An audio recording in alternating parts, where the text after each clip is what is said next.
Hello and welcome to this special. As we mark the end of the financial year and the beginning of the next, we bring you a special discussion which launches our ambitious series Inside India's Best Known Companies, where we will be talking to business leaders and key policy makers whose companies and departments will play a critical role in powering the next leg of India's growth. To lay the groundwork on the series on remolding India and share their vision on how we can cash in on the opportunities that India has as it scripts a recovery, joining us today are Amitabh Kant, Secretary DIPP and the man behind the government's ambitious Make in India campaign, R.C. Bhargava, the chairman of Maruti Suzuki, Kiran Mazumdar-Shaw, chairperson and founder of Biocon, Vikram Kirloskar, president of Siam and vice chairman of Toyota Kirloskar Motors, Avinash Vashish, CMD of Accenture in India, B. Sriram, MD of SBI, India's largest bank, which is one of the key drivers of the financial inclusion mandate, and Sanjay Kapoor, chairman of MicroMax Informatics. Thank you so much for joining us. Amitabh, let me start off with you with the first question, really. In many senses, we are in a sweet spot as far as the economy is concerned. The government has laid out its policy roadmap going ahead. There are concerns on the agricultural side, but on the whole, from where you're sitting, are we looking at a recovery which is discernible? Have investments started picking up? What sense are you getting? Mini, we are going at about 6%. The rate is accelerating. We are probably amongst the only countries which is growing and expanding in the midst of a very barren economic landscape around the world. I think we need to accelerate at a far more rapid pace. We've taken several measures on this front. The FDI regime in railways, defense, construction, medical devices, insurance has opened up, and if you were to look at the latest FDI figures, India has grown very substantially. The inward remittances in terms of FDI has grown at about almost close to 40%. And to my mind, next year will be the big winner for India. I personally feel that we should really aim at, over the next 2 to 3 years, at rates of 9 to 10% per annum, year after year, and sustain it over a long-term period. The challenge is to get into that league and sustain it for long periods of 3 decades or more, to be able to create employment for a very young population. That sounds very good, Amitabh. But let me get Mr. Bhargava in. Mr. Bhargava, in the immediate run-up, what do you think the government should be focusing on now that it has laid out its vision statement? Well, you know, the biggest weakness we have always had in India is the ability to translate policy pronouncements and intentions of people at the top to the ground level. There's a big gap between what is proposed, what is contained in the documents and things, and what actually happens. Equally, when some new piece of legislation or project is proposed, initially it looks very good, but when it finally comes out, the fine print on it has such conditions imposed that they become, in many cases, impractical to implement. I think they need to take up this challenge of implementing things correctly, quickly, actually on the ground. Right. Kiran, now, when you joined us post the budget, you also said pretty much the same thing, that the devil will be in the detail and the execution capability. The government has given a great vision statement. Now it's about getting it done. Yeah, I think, you know, it's very clear. I mean, I think the euphoria is there. But I think really we must recognize the fact that we do have a window of this opportunity. And if we don't utilize this window optimally, we might never be able to get back this huge euphoria and interest there is in India, because we must execute. I think, you know, Mr. Bhargava has said it. I'm sure Mr. Amitabh Kant is also fully appraised of this. I think Mr. Bhargava said it very well. We have always failed on translating these big ideas. I'm the biggest proponent of the Make in India agenda. But how fast are we going to be able to execute and deliver on this agenda? And to me, I don't see the ground reality, you know, aligned with what is being said.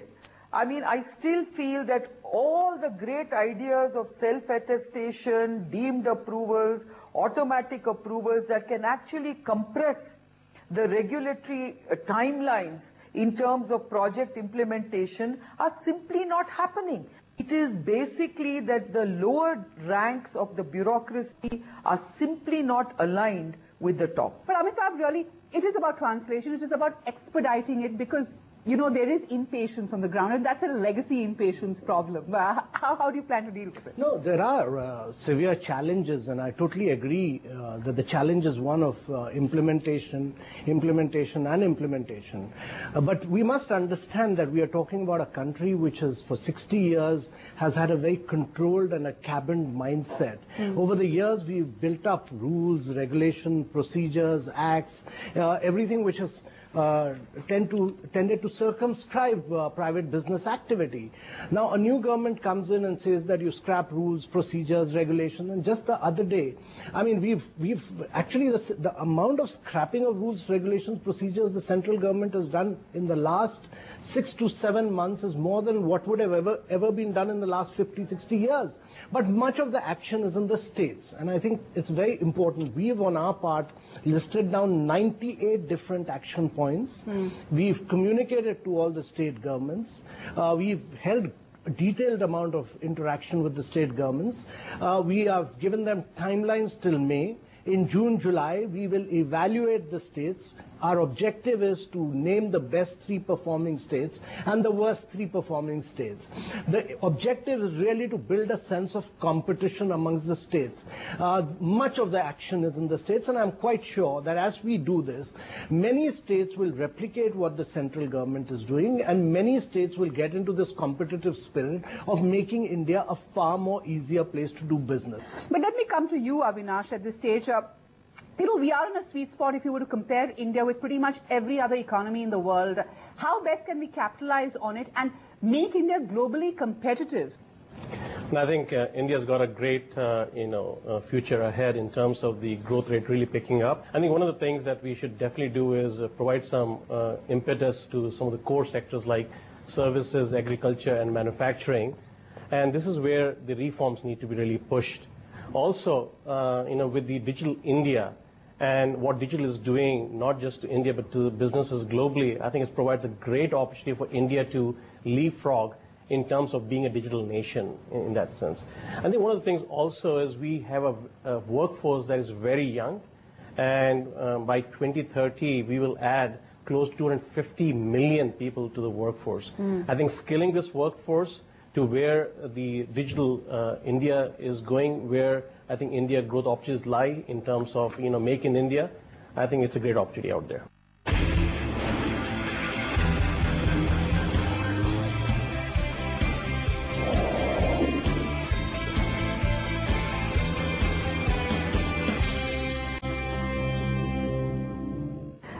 Let me get you in here and Sanjay in here. The Jan Dhan Yojana is supposed to be the other big pillar, and it is being considered as the other big pillar of transformation and remolding of India. My question to you is, as a bank, India's largest bank, which is spearheading a lot of this, how do you see the pass-through impact of something as big as this on the larger economy? It's a big impact. Actually, if I can start off with some statistics, we had close to almost in State Bank of India about 3 crores of accounts being opened across 6 or 7 months. And to that extent, we have, there were 3 major objectives to my mind in this Jan Dhan Yojana. One is, of course, to get the people financially included, to tell them that opening an account is no big deal. The second is, of course, that, whether it's for the top corporate or for the last man standing, the ease, the convenience, and the affordability of any transaction is required to be taken out. And the third, and more importantly, is that this is an instrument of saving. This is an instrument that we can give in social security. And this is also an instrument whereby, through transactions, we can make a person live his life and create a livelihood for the person. So all in all, what I feel is that, by the thrust that the government has given through this, on one side, the banks have been, refocused into this area of, social inclusion and financial inclusion. On the other hand, also, there is a great amount of administrative costs that the government can save by way of transfers into these accounts. Sanjay, this also, gives a new meaning to inclusive growth, so to say. But my question to you is that given that a lot of this is going to be driven by mobility or mobile phones, how are you seeing it pan out? And, of course, everybody's spoken about the great benefits of manufacturing of mobile handsets moving to India. What's your own sense? How far away are we from really seeing mass production of mobile handsets in India? So I think let me come down to the moot point and say that if I had two asks, I would have them around infrastructure development for the long run. And this time the definition of infrastructure would change from just being physical infrastructure to physical and digital infrastructure, which is what some of my colleagues just spoke about. And the other is growth. When you come down to physical infrastructure, still the monies that are being committed there seem to be fairly small. And also our track record on implementing and rolling out the physical infrastructure has been a big question mark over the last so many years and decades. I think when it comes to digital infrastructure, it's a whole new animal that is being defined. That includes backhaul, it includes access, it includes storage. And it's very clear that India, unlike many other economies of the world, is a mobile-first economy, where the only computing device that an Indian would carry on him to get financially included or to conduct any other important services in life will happen through mobile phones. And therefore, mobile phone in every hand is a great empowerment that will happen, but this cannot happen without a proper access infrastructure. And I think that's where we are lacking. We have a great intention, we have a great vision, but I'm afraid that there's a big gap on the rollout bit. And the way we are going right now seems it's going to take much, much longer than what we think. Here, I think the best savior would be a public-private partnership. And I would strongly urge to the government to say, leave the rollout and implementation to the private sector. You concentrate on single window clearances, get right-of-way clearances, get a lot of spectrum on the table, allow people to have backhauls which will be meaningful to be globally competitive in future, and leave out the rollouts to the private sector. Therefore, that can be a win-win and the only way to achieve our objective of digital India. Coming down to manufacturing and mobile phones, I think we all know that more than 95-96% of the world's produce comes from actually two countries, Taiwan and China, and mainly China. Therefore, if you truly want to manufacture mobile phones and smart devices in India, it's very clear that we know who our competitors are. And therefore, we need to benchmark ourselves with these competitors line by line on cost, line by line on policy, and this includes the intellectual property, which is the IPRs. After we are competitive, now the biggest thing that we have to do is we must understand where the value addition in manufacturing happens. Just a Make in India slogan or assembly is not going to take where India wants to go. And it's not going to create the employment that we are talking about. It can only happen when we start concentrating on high value added activity and getting the whole ecosystem down to India and not just the assembly line. Assembly is probably the least value added activity that manufacturing will have. Amitabh, few people understand the importance of infrastructure or the significance of infrastructure in a developing economy like ours than you, because you've been the man behind the DMIC as well. What are the 3-4 things that you are personally focusing on or getting the government to focus on to bridge this gap? The important thing on infrastructure is that the government should actually structure a number of projects. It should structure about 100 odd projects, get the land, get all the approvals in place, de-risk them completely, and then put them out into the marketplace. To my mind, there is a huge imbalance in demand and supply, but the private-public partnership has broken down, and therefore you need to innovate and bring in several models. You need to bring in availability-based payment, you need to bring in annuity, you need to bring in hybrid models where government puts in some money, the balance is through private-public partnership. Essentially, it's important to understand that there is manufacturing capacity in India. It can easily be ramped up. But infrastructure sector takes a long time. It takes about 5 to 6 years for you to structure projects. And therefore, we need to create a complete shelf of projects. We need to bring down our interest rates. We need to ensure that adequate money, long-term lending flows into these projects. And that is a game changer as far as infrastructure is concerned. But on manufacturing side, there are several things. I mean, we've addressed issues of, we are addressing issues on ease of doing business. It's a challenging task. And to expect that, in 6-7 months we'll address all the issues, it's a continuous process. Sure. We'll have to keep hammering at it on a daily basis. We'll have to change the mindset of every single senior officer, junior officer, at every single level. We'll have to, but to my mind, it's important to understand that in India, 84% of the jobs are created by the MSME sector. Sure. Out of that, 67% are micro enterprises, and therefore we need to bring in flexibility in our labor laws, and that to my mind is extremely critical, because India has to get the size and scale right. If you're not able to, Make in India is not about protectionism. It's about being in a globalized economy. It's about being a part of the global supply chain. And if you want to be a part of the global supply chain, as many Indian manufacturers are doing, you have to think in terms of global size and scale. Think big, think large, and you have to bring in flexibility in your labor laws.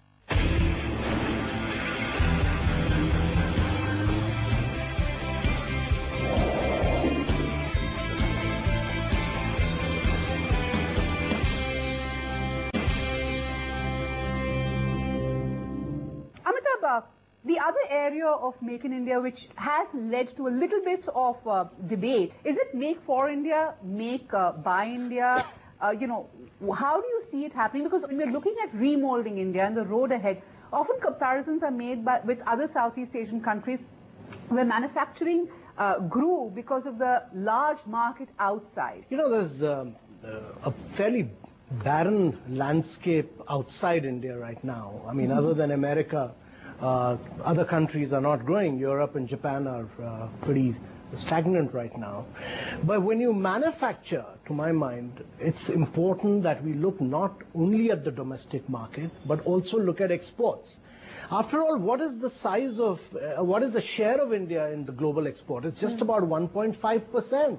And, many of these companies which came into manufacturing into India, I mean, if you were to just look at the automobiles sector, Hyundai came into India looking at the domestic market, but today it exports 48% of its production to 123 countries of the world. It's made India the manufacturing base to the rest of the world. So does Toyota, so does Honda, so does Suzuki. I mean, they produce for the domestic market, but they also export. So to my mind, the domestic market must be a springboard for export, and India must think on that size and scale. Avinash, let me get you in here. When you talk about manufacturing, you put a very traditional lens on it. But God knows, in the last year, 2 years, we've seen a sea change in the kind of companies that have become heroes. It's really the technologically savvy, R&D based or digital mobility based companies that are driving growth.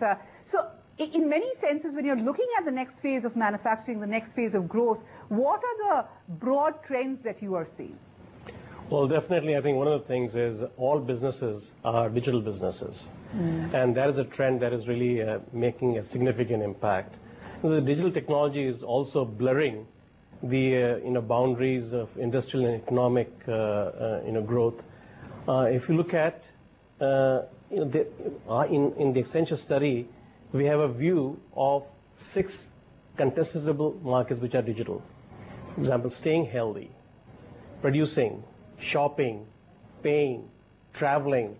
So these are the markets. The definition is very outcome based today, and I think what the companies need to do is to use digital.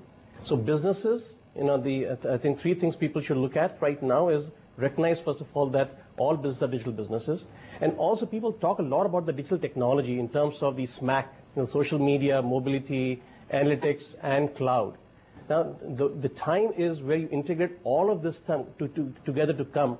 For example, when you talk about State Bank of India, the One Touch, which is really a digital bank, and Accenture has worked on that stuff. It is a completely digital bank. I think we need to take the population, the India, through the change management, the transformation, to be able to be digital citizen, if you may. And also, I think if you look at it, digital is a significant collaborator. So we need to collaborate, across industry, across geography, through the digital technology. It sounds exciting, and I'm going to wrap up this discussion by getting each of my panelists to crystal ball gaze and tell me, when we're talking about remolding India, and if all of the issues that we've spoken about get settled, what is the one thing that they would bet on as the new phase of growth? Kiran, let me start off with you.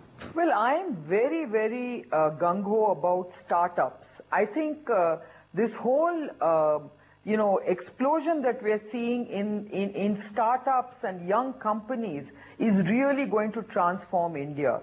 At least we are seeing that happening in Bangalore, and I can see that, playing a very important role in India's future. Right. Vikram? Well, one of the things that I'm really concerned about is that the prosperous people with wherewithal, should show leadership. Something that disappoints me a lot is when I see someone throw rubbish out of a car. We talk of Swachh India, we are building toilets for the poor, etc., all over the country, doing all kinds of things. But when you see a person who can afford a car throw a piece of paper out of the car, that shows no leadership in this. So I think it's important for us to get going, even in manufacturing. We as leaders in manufacturing have to make sure that our small suppliers do well. We have to make sure that they are paid on time, and we make sure that they are taught how to develop their industries, build up their skills, and do it across the value chain. Okay. Sanjay? Yeah, I think from my perspective, India having probably missed the opportunity of creating a very robust physical infrastructure, I think developing a very robust digital infrastructure is probably what is going to make a difference. And that is going to be good for financial inclusion, for broadening the tax base and revenues for the country. It's going to empower people of the country, and also lend us an opportunity to be globally competitive, because through the internet and through the digital framework, small businesses, medium businesses, large businesses could extend their tentacles, their products, services to anywhere in the world and be competitive. Right. Avinash, we've spoken about a relook at the entire public-private partnership model. How do you see it evolving in the next phase if all members of the so-called Team India to participate?